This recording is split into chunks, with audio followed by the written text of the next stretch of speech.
Buenas tardes a todos. ¿Cómo están?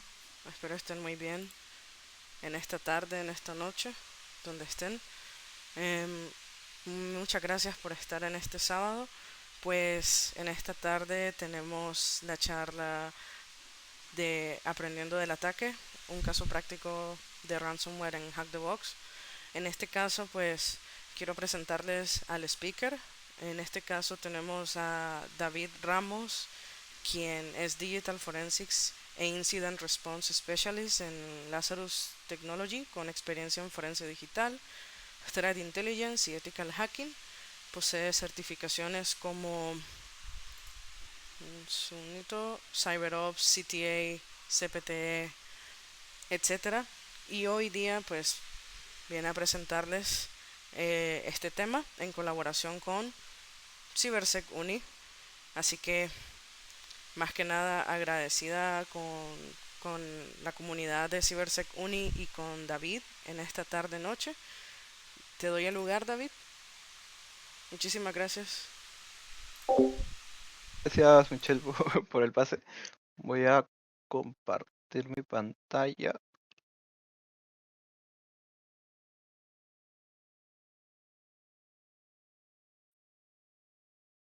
Se ve, ¿cierto?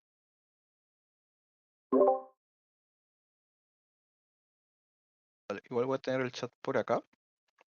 eh, para si tienen algunas dudas, consultas, no hay problema que por ahí escriban y yo les respondo. Vale, vamos a tocar un tema de ransomware. Al final vamos a ver como que algunos casos como que para practicar un poquito la investigación en Hack the Box. O de igual manera vamos a ver como que alguna demo de por ahí algunas muestras que tengo de ransomware y quizás tocando un poco los temas de quizás más del aspecto profesional, que es como que qué es lo que se tiene que hacer, qué es lo que hace un Digital Forensic Incident Response, y todos esos pasos que tienen que ver con estos siniestros de alta complejidad que son los ransomwares, que son como que los siniestros o los ataques cibernéticos que pueden a interrumpir fuertemente una organización. De hecho, hay casos donde puedes hacer quebrar a una empresa. Entonces es como lo coloqué ahí, es como que una catástrofe para algunas empresas cuando se enfrentan a ellos. Entonces, eso es lo de ransomware. Eh, Me presento, soy David Ramos, mi nick es Dobo, soy Digital Forensic and Incident Response en Lazarus Technology. Lazarus es una empresa especializada en temas de forense para temas de empresas aseguradoras. Entonces, es decir, de que muchas de las empresas que están cubiertas por seguros digitales para temas de siniestros de malware, hackeos, y en especial ransomware, que es el que yo me especializo, eh, cuando sufren estos ataques, nosotros somos la respuesta inmediata para poder contenerlos, para poder investigar cuáles son las causas y gracias a ello he podido aprender bastante sobre, sobre este tipo de ataque y bueno, en casos de Europa, en casos de LATAM, Lazarus es una empresa de España y bueno, generalmente se gestionan casos desde Europa hasta el LATAM, que son como que el nuevo mercado, que está muy fuerte incluso ahora. Y bueno, también soy parte de la coordinación de CyberSecUni, por ahí cuento con algunas certificaciones de seguridad y también soy muy participante o muy partícipe de Capture the Flag eh, en varios países, también de manera virtual. Por ahí pude conocer Costa Rica en el 2024 por un CTF de la OEA, más o menos cerca. Así que bueno, quizás algún día me gustaría ir visitar por allá. Eh, Bueno, y también soy ambasador de Hack the Box, entonces por ahí, si me ven muy fanboy de Hack the Box o promocionándolo mucho, ya saben por qué es. Y bueno, un mensaje sobre el tema de Forensic, quizás acá la mayoría, o al menos hay mucho hype en el tema de ofensivo, de hacking ofensivo, y también quizás defensivo, pero a veces el área nicho, por así decirlo, es el área Forensic, que podría ser como que un área lejana del Blue Team y lejana del Red Team, pero que a la vez conecta muchos de esos conocimientos. Y bueno, como tal, la frase es como que el hacking destruye la grieta en el sistema y el forense reconstruye toda la historia que se intentan borrar. Eh, ¿A qué conlleva ser ambasador? Como tal es ser parte de la organización de eventos en una región. En mi caso es Lima, Perú. Yo organizo eventos reconocidos de Hack the Box. Bueno, se pasa por un proceso de revisión después de 6 meses, un año, y en base a los resultados de tus eventos te califican como ambasador, como, ay, no me acuerdo los demás rangos, pero bueno. Y obviamente también tiene sus beneficios por ahí, sus becas y demás. Eh, el contenido de hoy es meramente sencillo, es como que una parte de introducción, vamos a ver como que el panorama. Luego vamos a ver un poquito de los actores de amenaza, vamos a ver quizás algunos portales, algunos chats con los hackers, con los grupos de ransomware. Y por ahí los últimos son las demos, si alcanza tiempo, por ahí también intentamos algo. Eh, pero sé que el tema es muy interesante, así que voy a estar ahí respondiendo cualquier tipo de pregunta, y eso. ¿Qué es un ransomware? Como tal, no es una amenaza que se viene, sino es algo actual, es algo que ya está en constante auge en muchas empresas, en muchas regiones, y de hecho actualmente en LATAM los grupos de ransomware están viendo un mercado muy fuerte para hacerlo. Anteriormente los ransomwares eran quizás más conocidos en Europa, en Estados Unidos, porque quizás eran las empresas con más poder adquisitivo. Sin embargo, ya se están desplegando bastantes campañas en la región, en Sudamérica, en Centroamérica, que quizás algunos han podido escuchar también. Y bueno, como tal, quizás no voy a profundizar mucho en ello. Saben que ransomware es un malware encargado de cifrar, o mejor dicho, de bloquear el acceso a los archivos y a los sistemas mediante el cifrado. Y generalmente exige una extorsión, que es como el pago o rescate. Ahora, hay muchas formas del cifrado, que ya son temas de criptografía, de cómo se cifra. También hay muchas formas de acceso inicial, initial access, de cómo accedieron a los sistemas. Hay muchas formas de cómo exfiltran los datos, hay muchas formas de cómo se da. Cada ransomware, cada campaña de ransomware, mejor dicho, es distinta, pero en la práctica o de manera resumida es que te cifran los archivos y bueno, te quieren extorsionar con ello. Generalmente llega a través de phishing, a través de descargas maliciosas, vulnerabilidades, malas configuraciones, falta de parches, algún RDP expuesto, me ha tocado ver. Y bueno, generalmente es como que el modo de infección. Bueno, la ejecución obviamente es la parte de que el atacante consigue acceso a la máquina y, y puede hacer estas acciones, puede moverse ahí lateralmente, en caso que se trate de una empresa, se mueve lateralmente hasta llegar quizás al Active Directory y del Active Directory genera una regla de grupo con tal de infectar todos los equipos del Active Directory y así extender, por así decirlo, el ataque. Hay algunos grupos de ransomware que generalmente su objetivo no son tanto las computadoras, sino son los servidores o los virtualizadores y directamente se van ahí, cifran las máquinas virtuales y a las computadoras no le hacen nada, porque la información o la parte más crítica en la operatividad de una empresa son los servicios, entonces van a ese punto. Y bueno, como ya sabemos, la parte del cifrado, los archivos quedan inaccesibles, se genera una nota de rescate. En esta nota de rescate es como que te generan las indicaciones. Quizás ahí les muestro unas cuantas notas de rescate de ejemplo. Eh, Varían mucho. Hay algunas donde te colocan el portal con el chat, con el código para hablar desde la dark web o desde el Tor, mejor dicho, para comunicarte con el actor de amenaza. Y hay veces donde simplemente te dejan un correo. un correo de AnonMail, ProtonMail, para que simplemente ahí mediante correo electrónico ahí se contacten. Igual a ver unas cuantas capturas de lo que se ve. Y bueno, las amenazas adicionales que generalmente se están viendo en estos tipos de ransomware es de que ahora es muy común de que no solo te cifren los archivos y tengas que pagar por rescate, sino de que también te extorsionan con la publicación de los archivos. Es decir, de que, mira, si no me pagas, publico tus datos que he logrado exfiltrar, eh, y obviamente eso recae en temas de sanciones a las leyes de privacidad, pérdida reputacional, pérdida de clientes a causa de a causa de la pérdida reputacional y distintas cosas que por ahí van cayendo poco a poco como un dominó. Entonces generalmente va a ello. Contenido troyano, me tocó formatear la PC de Darwin. Sí, sí. Todos los caminos conducen a Linux, como dicen.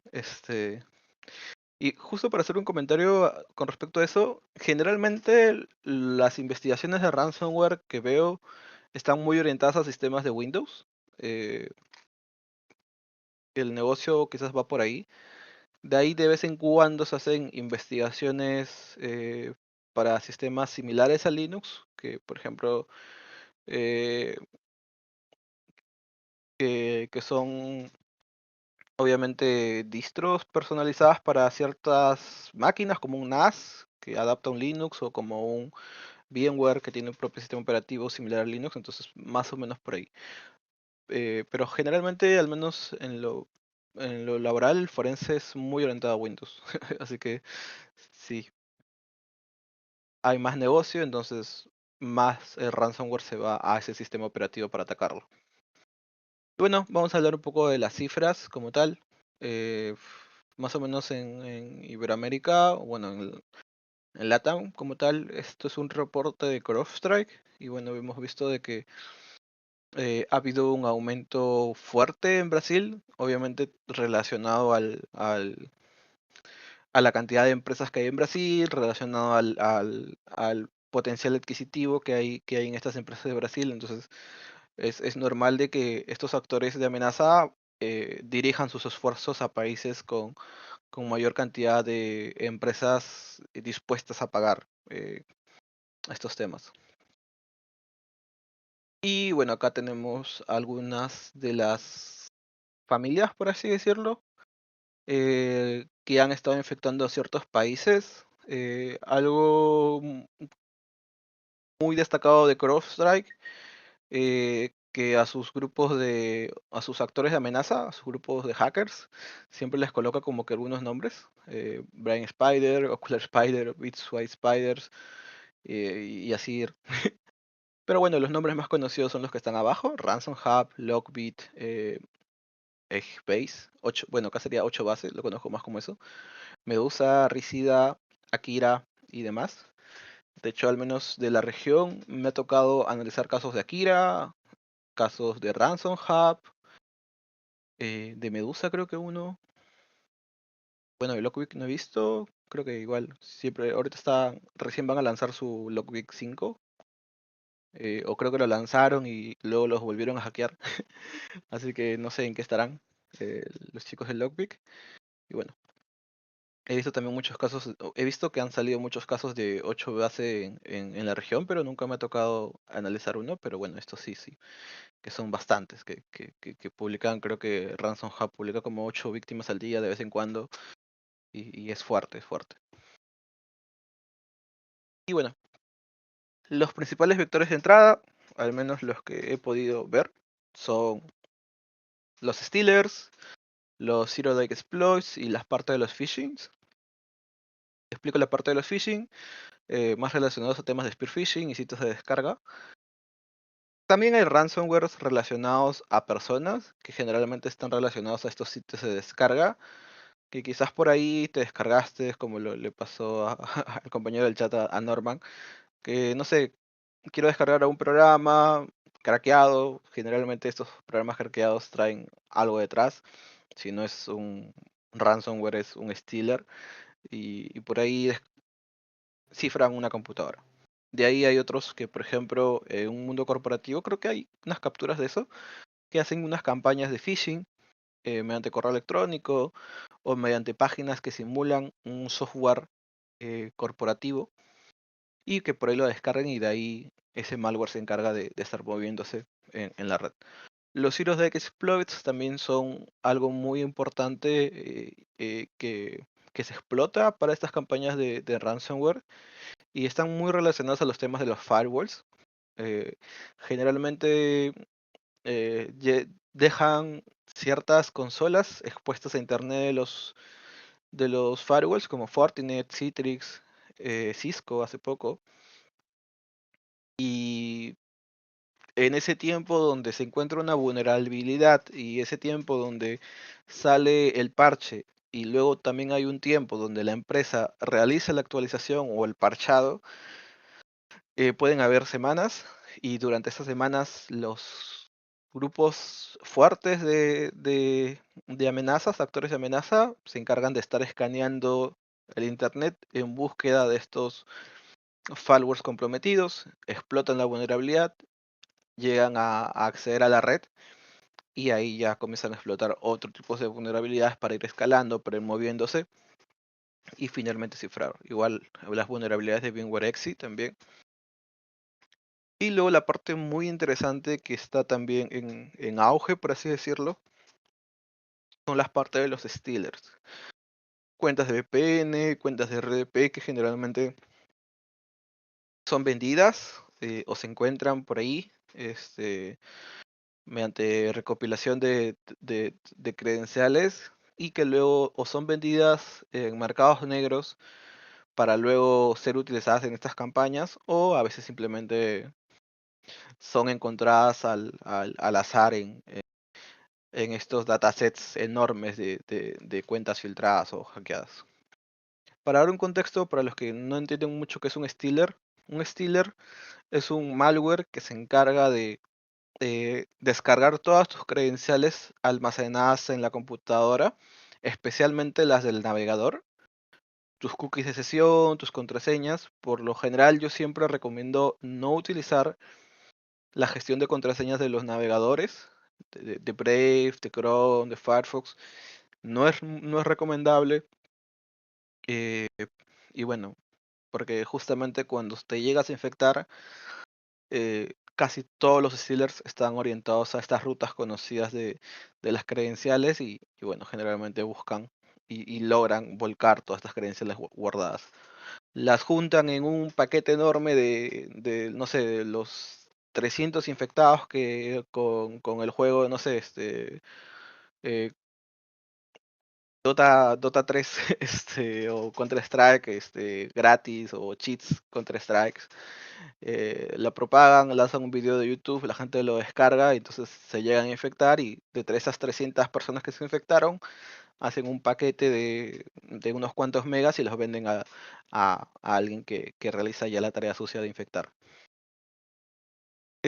Acá tenemos un ejemplo, por ejemplo, esto estaba más relacionado a Perú, justo cuando también estaba viendo un tema también de ransomware, vi que por ahí habían cuentas de la PCM, que es como que el ministerio, el principal ministerio que hay en mi país, y bueno, por ahí habían justamente con una fecha cercana en aquel momento que saqué la captura, que habían volcado unas cuentas credenciales del propio plataforma de logins, del sitio admin de gov.p, del GitHub, y obviamente esto recae si alguien es usuario admin, puede hacer modificaciones en el sistema, puede robar contraseñas, puede hacer muchas cosas, muchas travesuras. Actualmente en mi país está muy activo los grupos activistas haciendo travesuras y bueno, generalmente el origen o el principal vector es mediante Steelers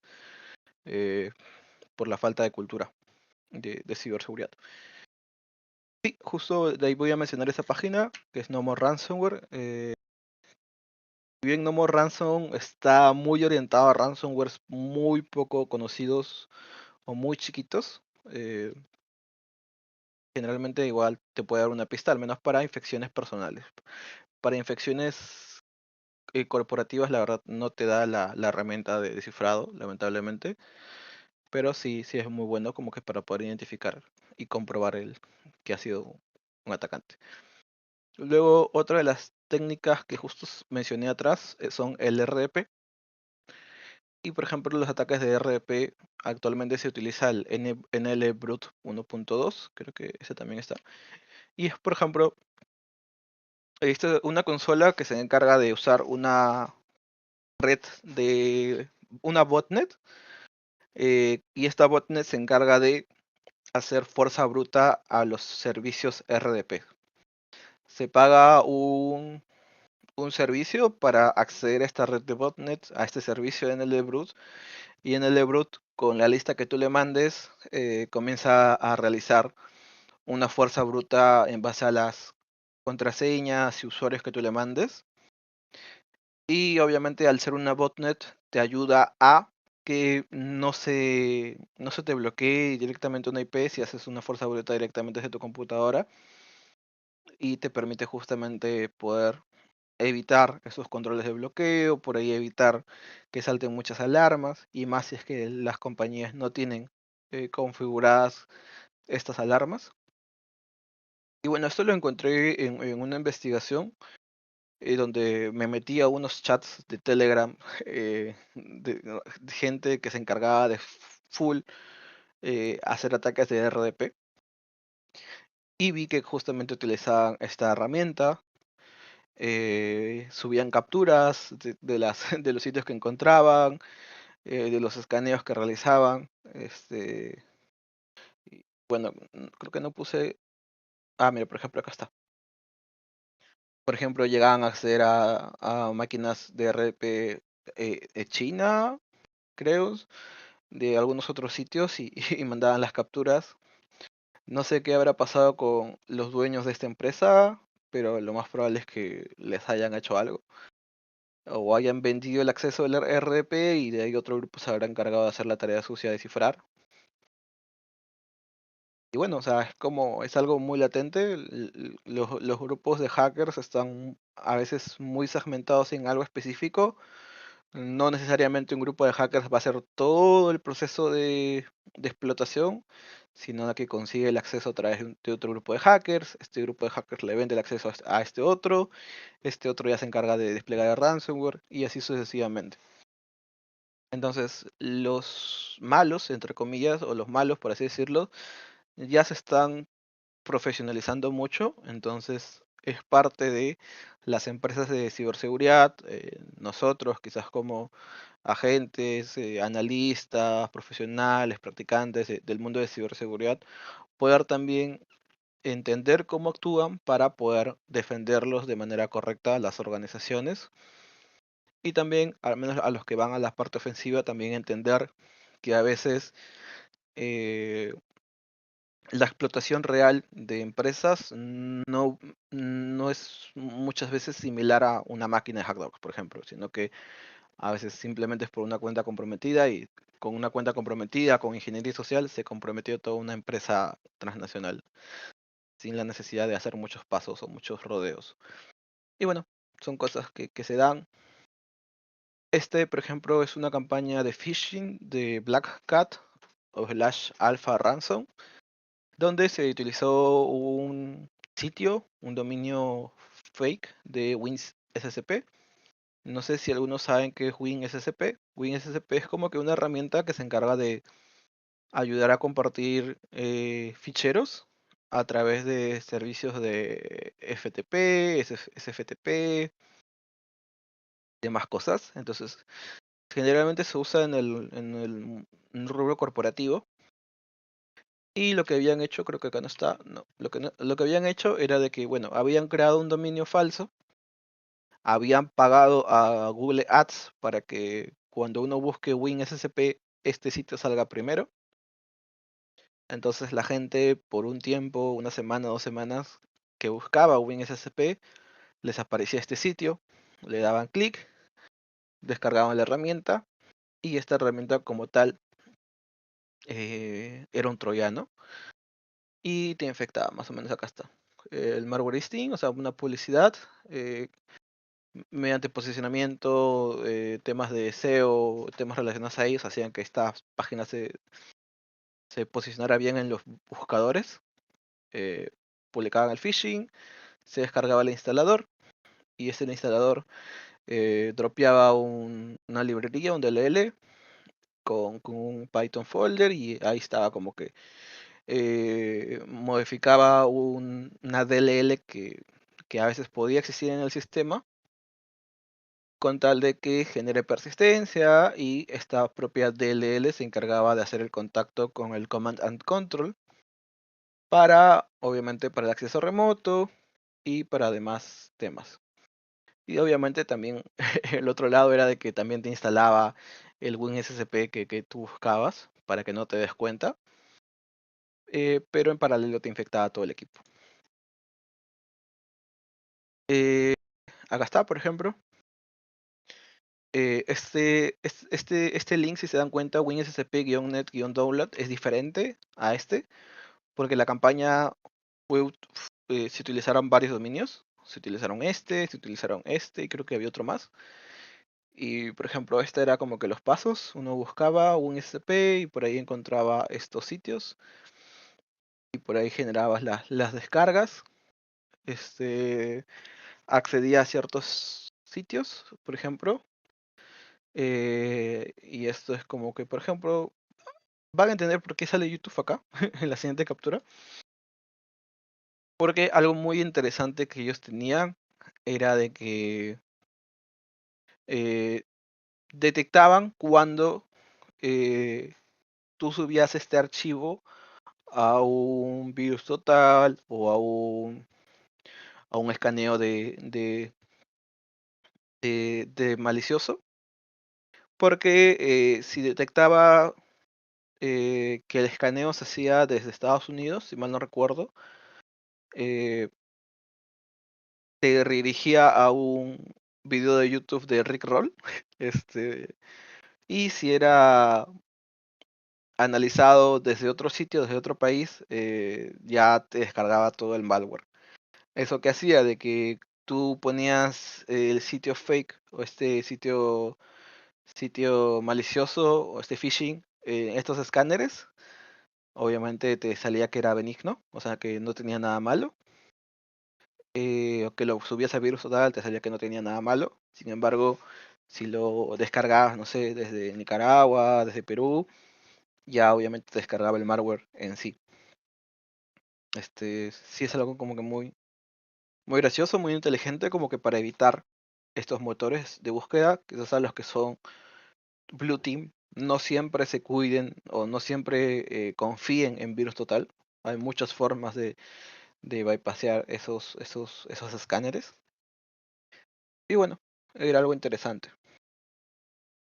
Eh, y bueno, por acá están los instaladores que te ejecutaba según esto es creo que la MFT de lo que se veía. Y por ejemplo, ¿se acuerdan de la DLL eh, que se modificaba? En este caso, la Python 312 DLL. Esta, por ejemplo, era el aspecto legítimo. Por ejemplo, si tú le escaneabas con AIDA, que es una herramienta para hacer reversing, tú analizabas este DLL legítimo y tenía esta composición. Sin embargo, este DLL cargado malicioso tenía esta composición porque obviamente estaba orientado a temas de persistencia, este, y bueno, temas de mantener tu equipo infectado. Cuando uno analizaba estos instaladores, eh, ya por la práctica, o bueno, por la experiencia, mejor dicho, uno puede identificar algunos patrones y asociarlos a eh, Cobalt Strikes o temas de Commands and Controls o herramientas de comando y control ofuscadas. Y acá está, por ejemplo, este, esta entrada eh, con la clave, un cifrado short y por ahí te botaba algunas ciertas rutas, pero para eso también hay herramientas. por ejemplo, las de Parse Beacon Config. Creo que esta herramienta del Cobalt Strike Parser es de Eric Zimmerman. Eh, Quizás de ahí les muestro la herramienta, o bueno, el sitio de Eric Zimmerman a los que estén muy interesados en forenses, que eso es como que eh, unas múltiples herramientas muy potentes para temas de forense Windows, y bueno, entre las cuales creo que está esta también. Y esta te permite analizar justamente archivos o rutas y poder identificar estos servidores de Command and Control que están muy ofuscados. Y bueno, acá te sale, por ejemplo, el hash de la marca de agua, la IP del Command and Control y demás información que se inyecta en los demás archivos o cosas así. Eh, y bueno, ya que hemos visto un poquito de cómo es que los hackers tratan de infectar estos equipos, ahora vamos a ver un poco quizás el cómo, cuál es la chamba, por así decirlo, del DFIR. DFIR como tal es Digital Forensic and Incident Response, es decir, forencia digital y respuesta ante incidentes. Entonces, como su nombre lo dice, nosotros tenemos que contener la amenaza, buscar la recuperación, o mejor dicho, responder al incidente y también hacer la parte de forense. Entonces la parte de contención generalmente es el aislamiento de los equipos afectados, restablecer los accesos, cambiar credenciales, segmentar la red, ver en lo posible de que no se propague más eh, eh, el malware, el ransomware o lo que sea. La parte de recuperación también es muy importante, al menos donde yo trabajo es muy importante porque cada día que una empresa para sus operaciones son pérdidas económicas importantes, mucho más dependiendo del rubro. Entonces, si por ahí han cifrado una minera, es como que son pérdidas millonarias por cada hora que la minera para, o que una tienda para, o que no sé. Pero quizás puede ser muy distinto si por ahí se paraliza unos servicios de una consultora legal, porque pueden haber continuar sus acciones de manera presencial y pueden ir escribiendo a mano los documentos que tengan que realizar, y bueno, por ahí no hay tanta afectación, pero siempre es muy importante darle la continuidad al negocio lo más pronto posible y de manera segura. Y la parte de forenses, que ya es la parte de investigación, en este caso en especial de ransomware, es la recolección de evidencias, claramente, trabajar con estas evidencias, dependiendo a qué nos estemos enfrentando, y también la comunicación con el actor de amenaza.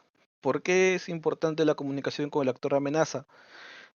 A veces es un tabú, siempre se dice de que, siempre hay ese lema, al menos para el terrorismo, de que aquí no negociamos con terroristas, y está el meme ese. eh, Aquí no negociamos con hackers, con cibercriminales, pero en la práctica, el saber que tu empresa está totalmente paralizada, que no puedes hacer nada, que tus backups están cifrados, llega un punto donde no te importa pagar para poder recuperar todo lo que has avanzado. Entonces es algo que se da. Muchos de los hackeos de ransomware que salen, no son todos, hay muchas empresas que han pagado los rescates para que puedan subsistir, para que no dañen la reputación. Y bueno, entonces eh, pasa, aunque no es lo recomendado, pasa. Pero también porque es importante.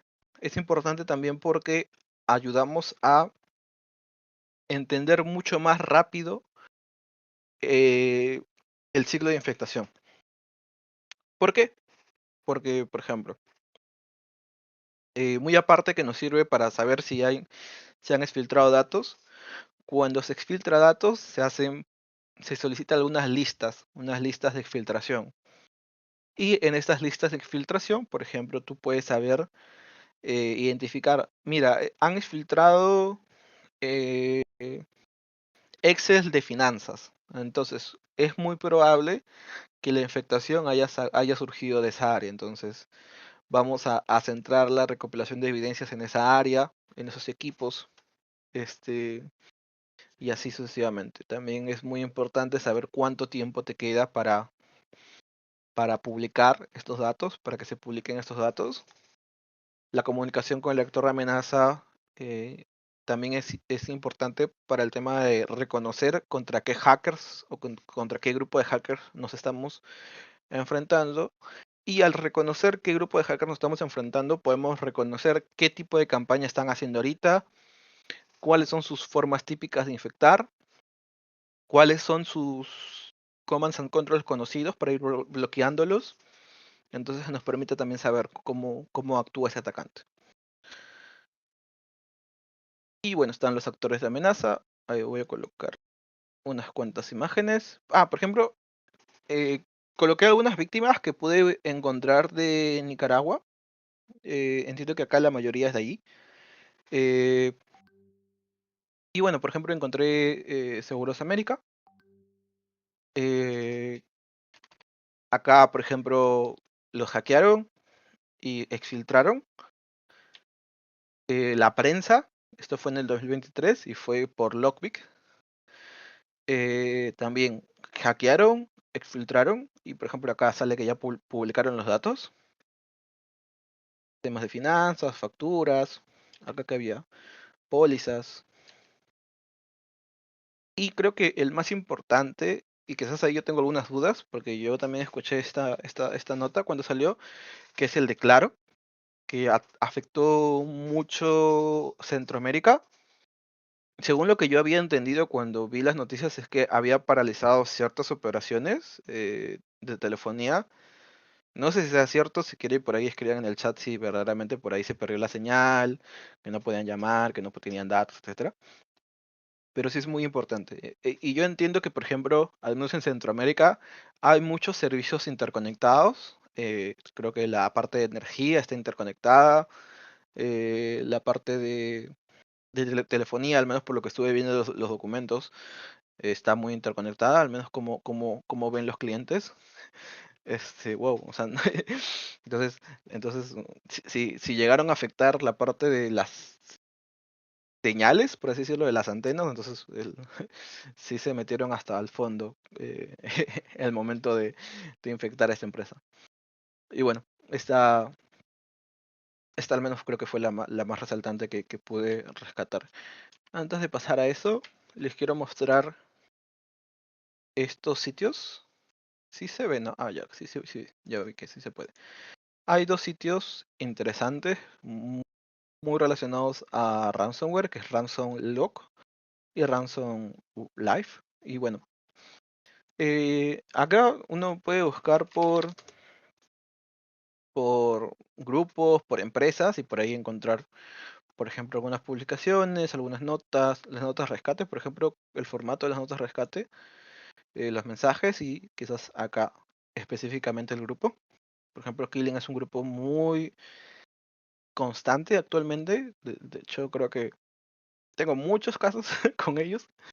Ya sé reconocer a veces cuando hablo con cierto operador de Killing y cuando hablo con otro operador de Killing, porque generalmente en los chats, para darles contexto, estos grupos de ransomware generalmente son como empresas. Ellos venden su cifrador y luego contratan a pentesters, entre comillas, que se encargan de infectar estas empresas.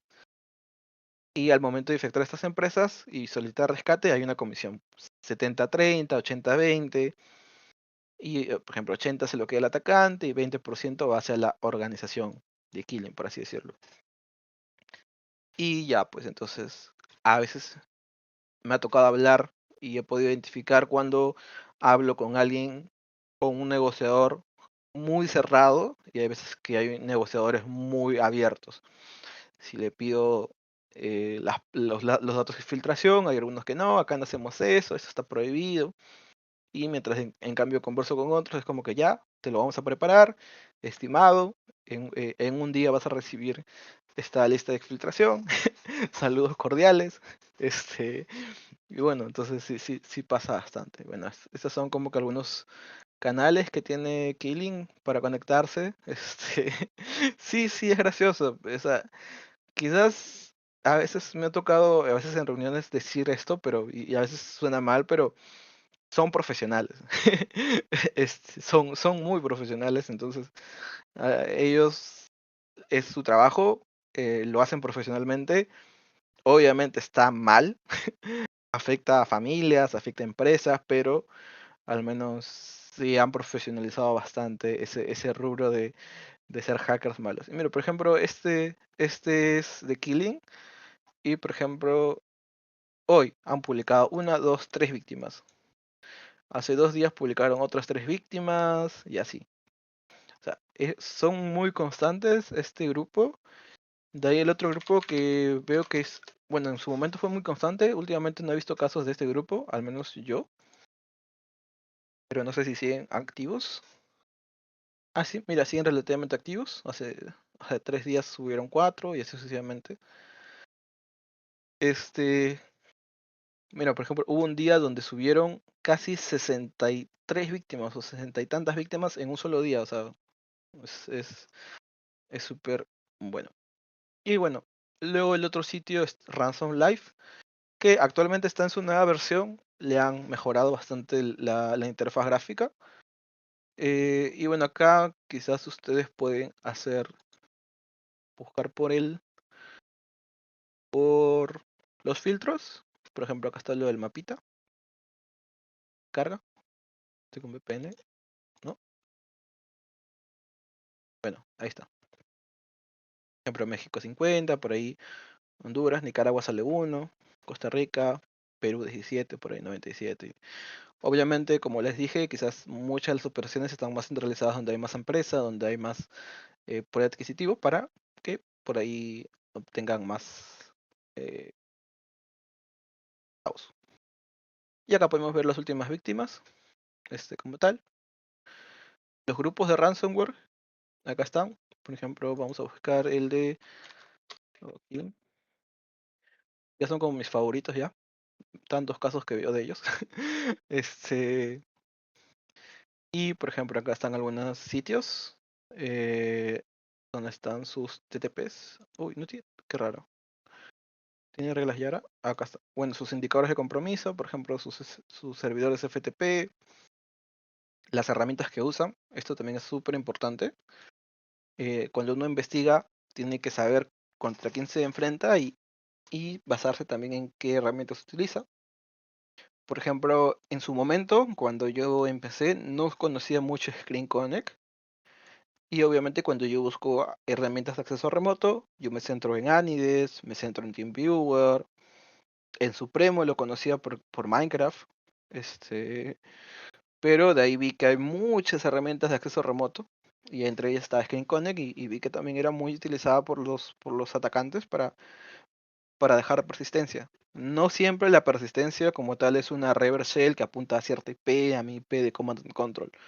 Muchas veces la persistencia también es mediante herramientas de acceso remoto, algunas herramientas de acceso remoto modificadas o desactualizadas para, para que no se dé cuenta cuando están utilizando la computadora o infinidad de cosas. Bueno, he conocido Mimikatz, muy ofuscado, o algunas otras herramientas como Cold Strike y demás cosas. Este, y también, si por ejemplo están muy interesados, también hay algunos chats de negociación que están subidos. Por ejemplo, este es de Akira. A ver, no sé si. Por ejemplo, algo que también me encargo de realizar son las partes de las negociaciones. Y a veces, por ejemplo, yo sé que es muy posible eh, hacer que un pago alto pase a ser un pago relativamente accesible a pagar. Y por ejemplo, en estos casos, por ejemplo, acá hay un chat donde se pagó. La propuesta inicial era 2.4 millones y al final se pagó $1 millón a través de bitcoins. Y por ejemplo, si vemos acá el chat, podemos ver que, bueno, este le contacta, le dice si tiene permiso para la negociación. Este, Bueno, este es el atacante. Saluda, le pregunto si tiene permisos para la negociación, le dice que sí tiene permisos, que en un momento le va a dar más información y siempre son como que te dicen los pasos que te van a dar. Y bueno, por ahí ya es como que la negociación, le envía los archivos de prueba para validar que ellos tengan la capacidad de descifrado y ahí les pasa los archivos ya descifrados, cosas así. eh, Le hace más pruebas, total, y de ahí como que les dice que le han aprobado un pago de 800.000 para mañana. Le dice de que no, que el descuento solamente es del 20%. La gente acá vuelve a negociar, mira, te subo a 1 millón y ya, ahí como que tal aprueba y ya ese día te paso la billetera de bitcoins, acá la han borrado y ya ahí hacen como que, mira, ya hemos validado. Ah, bueno, siempre se hace una validación de que, por ejemplo, primero envíame $50, $100 y de ahí me envíame el resto. Entonces ahí es como tal. Y una vez que tal, que ya se realiza el pago, ahí te envían las herramientas de descifrado, las instrucciones y siempre es curioso porque siempre te dicen, te vamos a dar un informe de cómo te hemos hackeado. Y su informe generalmente es un chat, o sea, un TXT de cómo lo hacen. Y generalmente ese TXT es el mismo para todos.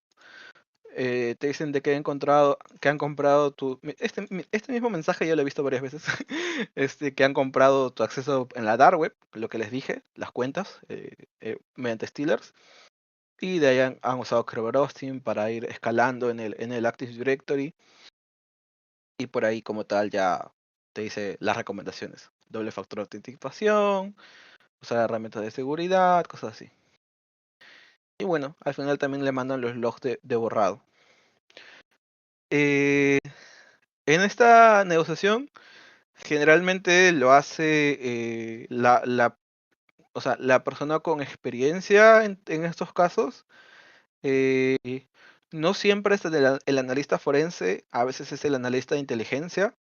En mi caso yo veo ambos rubros, veo temas de inteligencia de amenazas y veo temas de forense. Entonces muchas de las negociaciones a mí me toca realizarlas.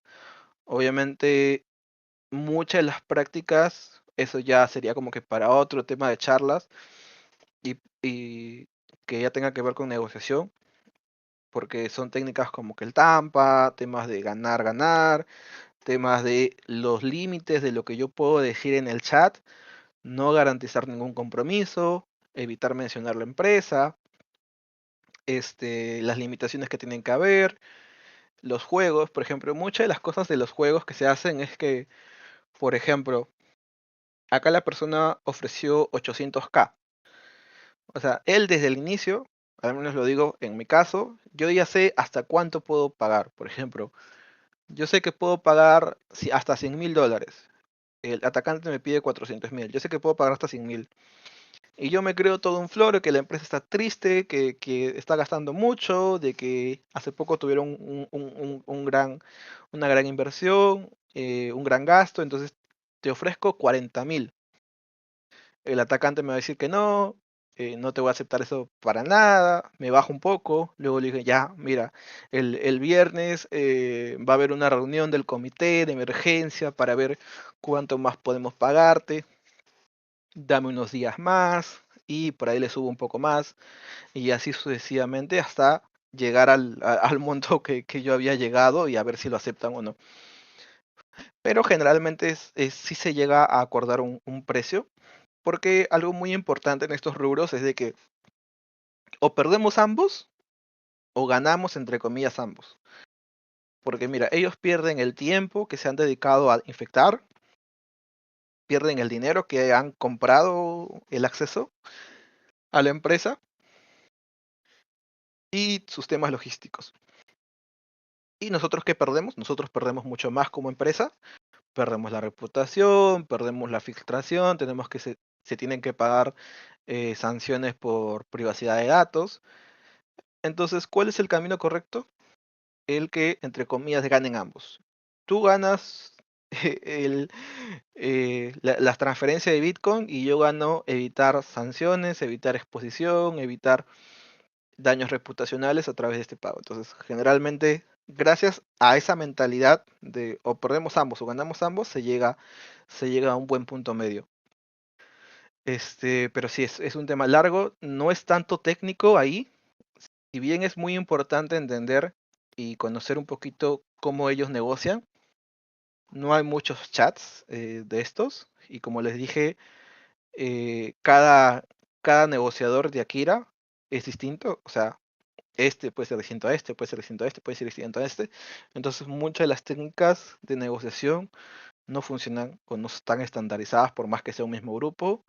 Tienes que por ahí ir tanteando la personalidad del atacante, del hacker, del negociador, si es muy cerrado, si es muy abierto, si vas a hablarle de manera muy frontal, si vas a hablarle de una manera más soft. Entonces, generalmente son cosas que se consideran.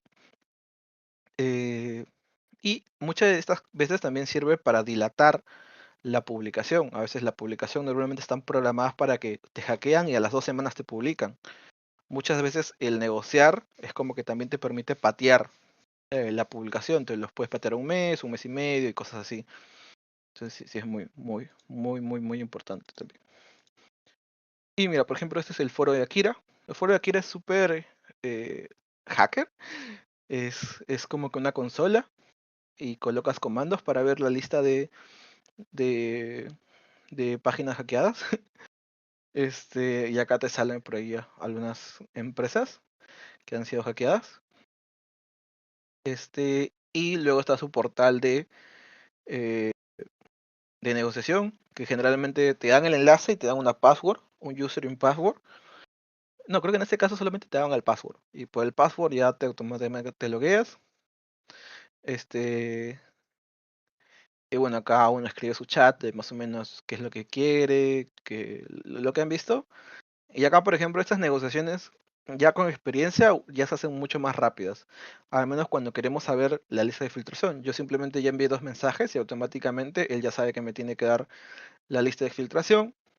Porque a veces si no le preguntas no te la dan. Y ya te dice los pasos, cosas así. Luego, por ejemplo, este es Killing, el portal de Killing, donde también se publica. El portal de Killing me parece uno de los portales más bonitos de grupos de ransomware porque literal son como que dragones de fondo, temas relacionados ahí. Entiendo que deben de ser un grupo chino, quizás, pero bueno, o de mucha influencia de por allá. Este es su portal de acceso para negociar con ellos, te dan un login y una password grande, y así súper, súper ambientada. Eh, y acá está, por ejemplo, eh, ya cuando te logueas. En este caso, bueno, acá ya tomé la captura cuando el tiempo se acabó, pero por más que el tiempo se había acabado, no habían publicado. Igual acá están como que las negociaciones. Este es de este año, ahí lo dejé, 2025. Y por ejemplo, acá el precio era 140.000 y se llegó a 60, creo, 60.000. Y ya, por ahí eh, se logró esta no exposición. Este, y luego están como que los grupos no tan conocidos. Bueno, creo que está. Ah, ya.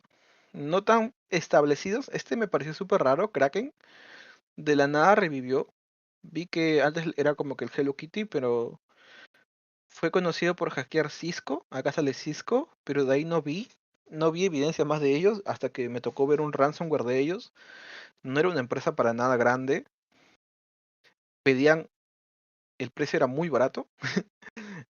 Y bueno, o sea, al final no sé si era un grupo que se hacía pasar por ellos, tenía sitios en la dark web, pero bueno, o sea, no sé. Al final ni siquiera publicaron, al menos no he vuelto a revisar este caso, pero creo que estoy casi seguro que ni siquiera han publicado.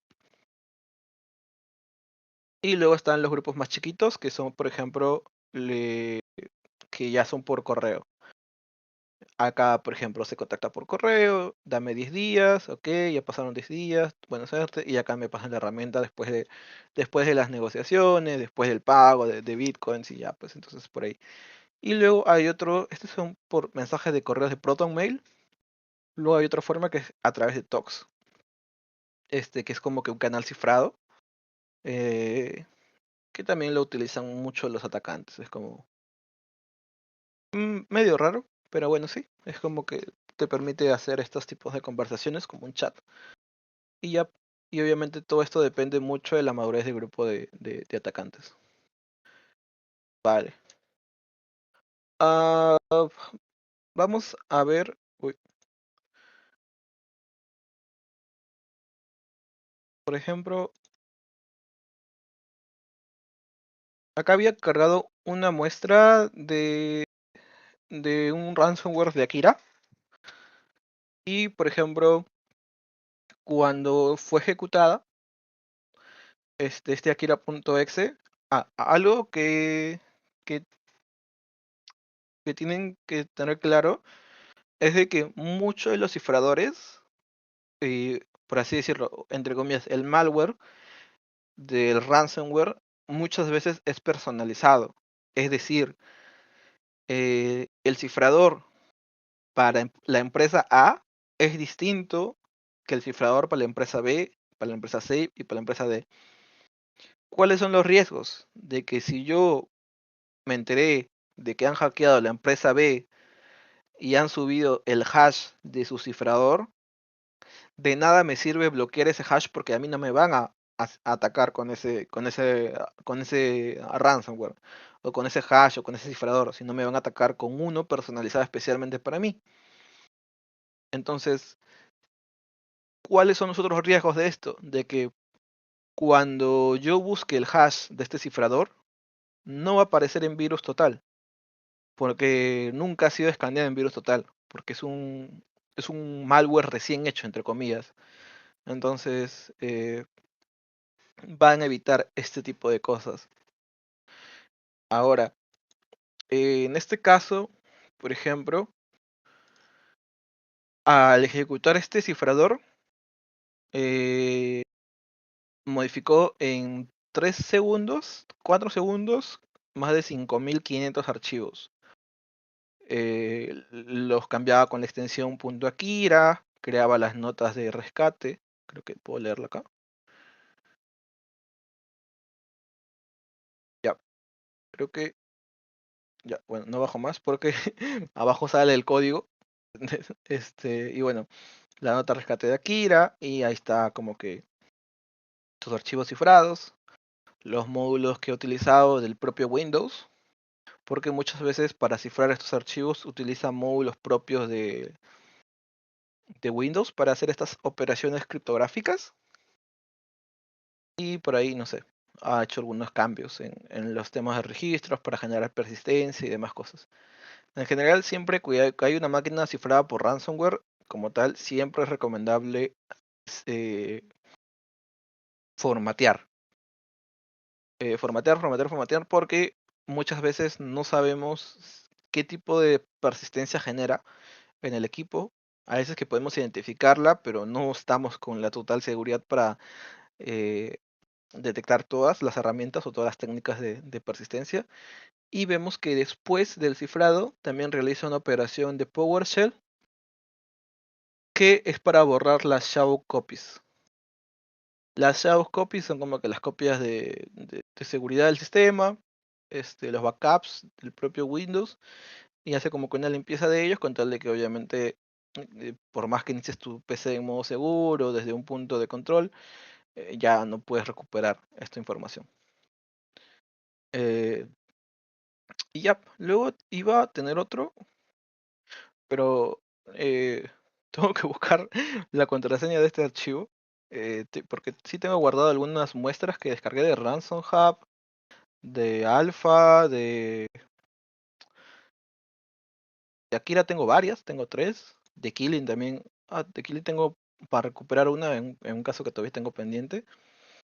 Y bueno, ahora otro material súper interesante es este material que no lo han vuelto a actualizar. eh, es como que las familias de ransomware, un poquito separados.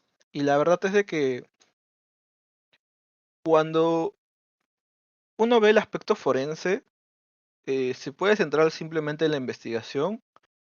eh, y luego también está la parte de forense de intentar o bueno, ya sería como que malware reversing, que es la parte de reversing, buscar, intentar desencriptar los datos. Hay dos formas de desencriptar los datos o de rescatar datos. La primera forma y la más, entre comillas, fácil, pero costosa, es obviamente pagar rescate y que ellos mismos te den la herramienta, como en este caso. La otra técnica es, de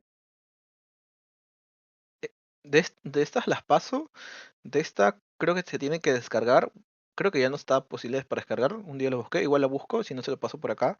Ahora, paréntesis, cuando les pase este archivo PDF, lo más probable es que lo detecte como ransomware, este, porque a veces las firmas de antivirus detectan estos nombres y los catalogan como ransomware. Me ha pasado cuando lo compartí por WhatsApp, y salen que este archivo es peligroso, bla, bla, bla, bla, bla, bla. Pero bueno, ya, a lo que iba. Eh, o se recupera haciendo estos pasos. También hay formas de que hay gente profesional que ha llegado a hacer herramientas de descifrado de ransomware, pero generalmente son para versiones más antiguas, versiones que quizás ya no se están utilizando. Y también la otra forma, que es al menos para lo que hace mi empresa, es recuperar archivos de datos grandes, de archivos grandes, es decir, máquinas virtuales cifradas, bases de datos cifradas y eso. ¿Por qué es posible recuperar estos datos? No al 100%, pero sí en gran porcentaje. Si se dan cuenta, cuando les mostré acá, este, este cifrador en 4 segundos ha cifrado 5400 archivos. Pero si nos damos cuenta, creo que no puedo filtrar. Muchos de esos archivos no pesan casi nada, o sea, pesan poco. Ahora, ¿qué pasa con los servidores, con las máquinas virtuales? Las máquinas virtuales pueden pesar 500 gigas, 1 tera, las bases de datos también son muy pesadas. Entonces, ¿qué es lo que hace a veces el cifrador? A veces no cifra por completo toda la estructura de archivos, sino cifra el 20% de arriba, el 20% de abajo. Obviamente que cuando tú lo quieres abrir, te dice que está corrupto, que no se puede, pero con técnicas de forense avanzadas puedes recopilar y restaurar ciertos datos que estaban ahí almacenados.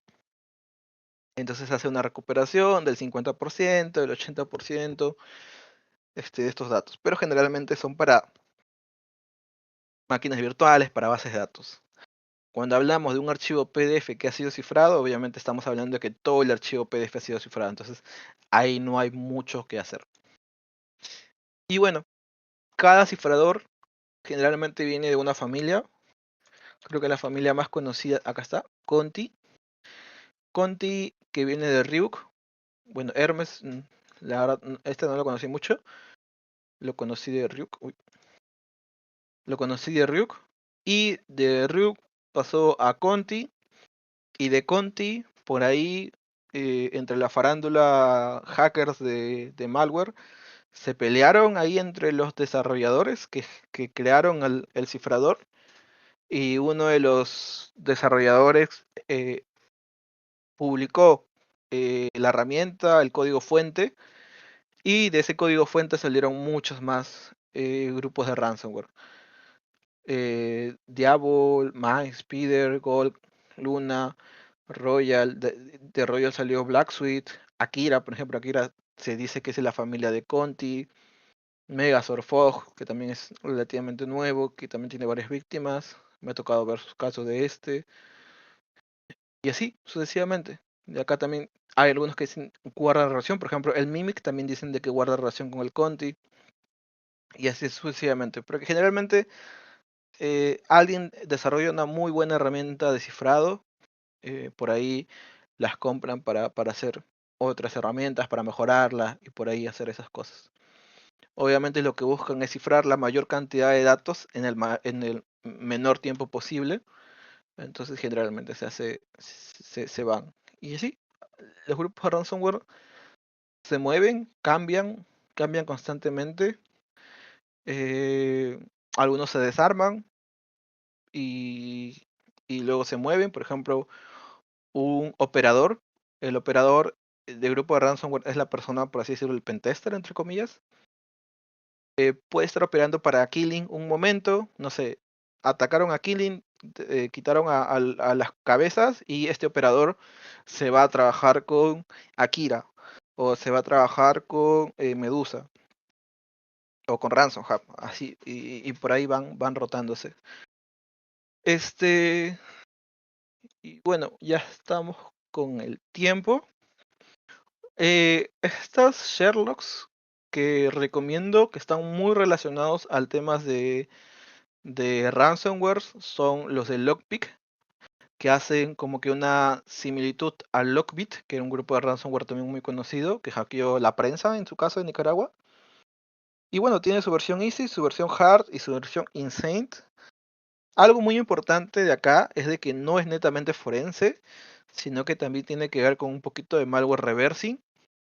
Eh, Ahora, este tema, eh, por ejemplo, el Easy, si les gusta un poquito la programación, lo van a hacer de manera sencilla porque es un cifrado short nada más. Ahí les doy la pista. eh, y de ahí los demás tienen como que una cierta complejidad. Un cifrado AES, CBC, otro cifrado, otro tipo de cifrado. Pero si quieren entender estos casos, eh, sí, no netamente es forense, no netamente es blue, sino tiene que ver mucho con análisis de malware como tal. Eh, Les recomiendo que revisen el material, que realicen estos retos y en general revisen mucho el portal. Ahorita hago el cherry. ¿Dónde estás? Acá estás.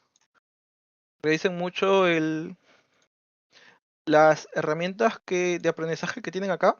Por ejemplo, esto de forense tiene que ver mucho con los Sherlocks. Eh, Así que si están interesados en algo específico, por ejemplo en temas de DEFIR, como les dije, acá pueden encontrar en temas de cloud. Y si les gusta mucho el aspecto ofensivo, también tienen las máquinas o los challenge.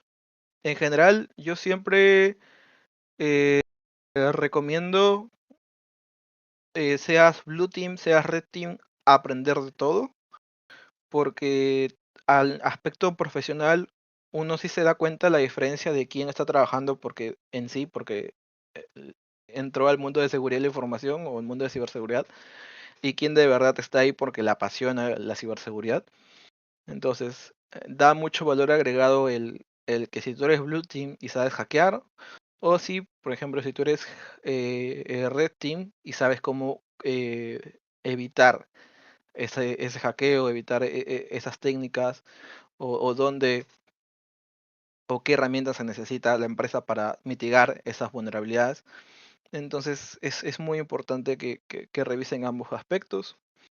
Y si quieren aprender, Hackdogs también tiene el Academy. A ver,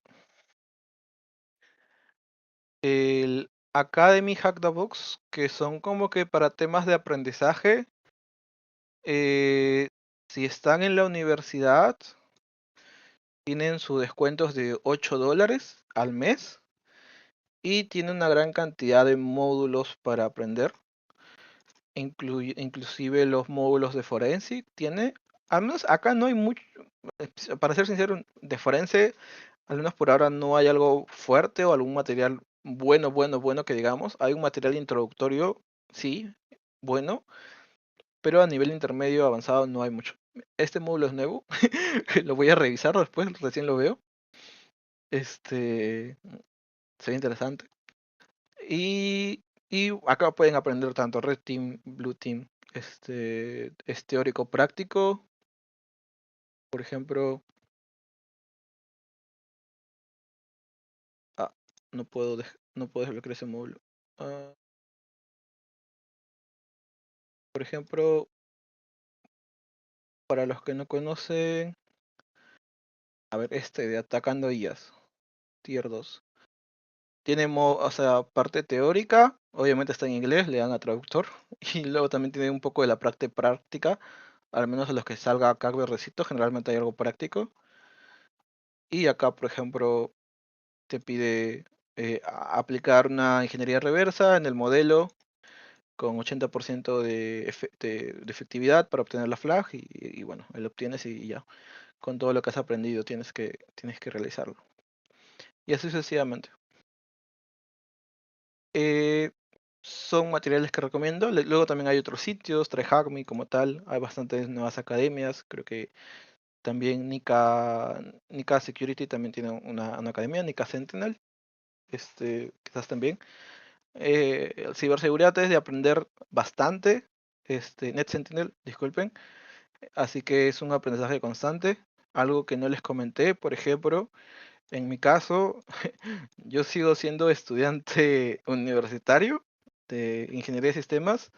Sin embargo, actualmente ya me desempeño como coordinador en una empresa del extranjero, en mi caso, de Europa, y lidero un equipo. ¿Y gracias a qué?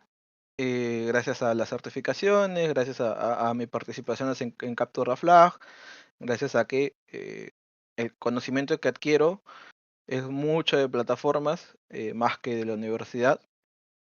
Entonces, este rubro en general, eh, el aprender constantemente con, no sé, sacrificar un sábado, en su caso de nosotros, para aprender un poco, es muy valioso para el aspecto profesional. Así que si están muy motivados, denle con todo. Igual les agradezco la asistencia, el darse el tiempito para poder escucharme.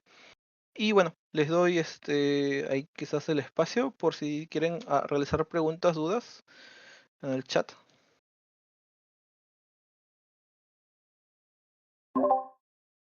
Voy pasando.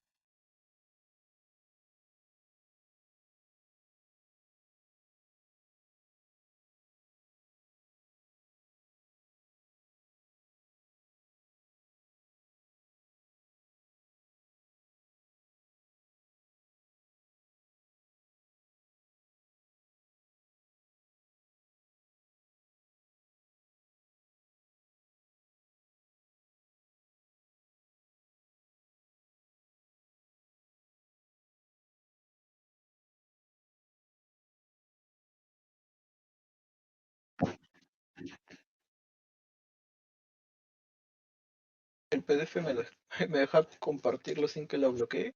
Ah, ya, sí, sí me dejó compartirlo. Sí, generalmente les puede salir advertencias porque como tienen muchos nombres de ransomware, lo detecta como malicioso. Eh, para aprender temas de ransomware, como tal, los siniestros de ransomware son de mayor complejidad. Entonces, recomiendo siempre empezar aprendiendo desde cero con temas de ciberseguridad, sistemas operativos, programación, técnicas de hackeos. Por ejemplo, muchos de los grupos de ransomware eh, no hacen, utilizan herramientas más avanzadas de persistencia a través de LOLBeans, LOLBAS, que hacen de que puedan permanecer en los equipos infectados. Entonces, no, sí requiere como que una capacidad técnica mucho más profunda. Yo recomiendo medirse con estos temas de Sherlock, eh, los de ransomware, y ver en el camino. Si tienen la posibilidad de pagarse las licencias de Hackdabox, pueden descargar el Bright App y acá más o menos te recomiendo algunos pasos de cómo resolver el reto. Por ejemplo, acá te dice que utilizó técnicas de Lolving para inyectar DLLs maliciosos, el cómo analizarlos, con temas relacionados a ellos y bueno, yo diría que quizás este es como que un ejemplo realista, entre comillas, para poder saber cómo afrontar un ransomware, pero muy relacionado al tema de malware reversing. eh, Más o menos ir entendiendo cómo funciona un ransomware te podría servir. eh, y acá están como que las preguntas que siempre te hacen, que son preguntas súper interesantes, al menos para con la experiencia poder estructurar un informe, que es lo que más te piden. Eh, yo en lo general no veo tanto de malware reversing, lo veo más que todo en CTFs. No he visto esa academia, creo que sí la he escuchado, creo que sí me la han recomendado, pero en la general yo reviso challenge, challenge de reversing y por ahí eh, lo, lo, lo practico a través de eso.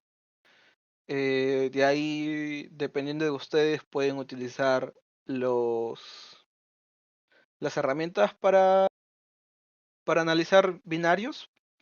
Puede ser el IDA, que generalmente es el que más lo utilizan, el Binary Ninja, el Hydra, y demás. Este, y eso. El mundo de ciber en general es muy amplio, hay muchas formas de llegar. Apóyense mucho en las comunidades. eh, de hecho, además desde CiberSecUni nos gusta apoyar mucho a las comunidades eh, aliadas, entre comillas. Y justo hoy nos tocó con Nicaragua y es súper bueno conocerlos, conocer la comunidad que está teniendo bastantes actividades fuertes. Conocemos comunidades de Argentina, hemos apoyado en la creación de comunidades en Perú, y en comunidad se aprende mucho más. eh, Así que sí, apóyense, no solo de los materiales, sino también de estos espacios, de estas comunidades para poder aprender. Vale. Muchas gracias, David. Acá también te he preguntado, Edu Verne, de que si has tenido alguna experiencia en ataques de servicios web, a servicios web, perdón, como API, servicios de pago, etcétera. Sí, sí.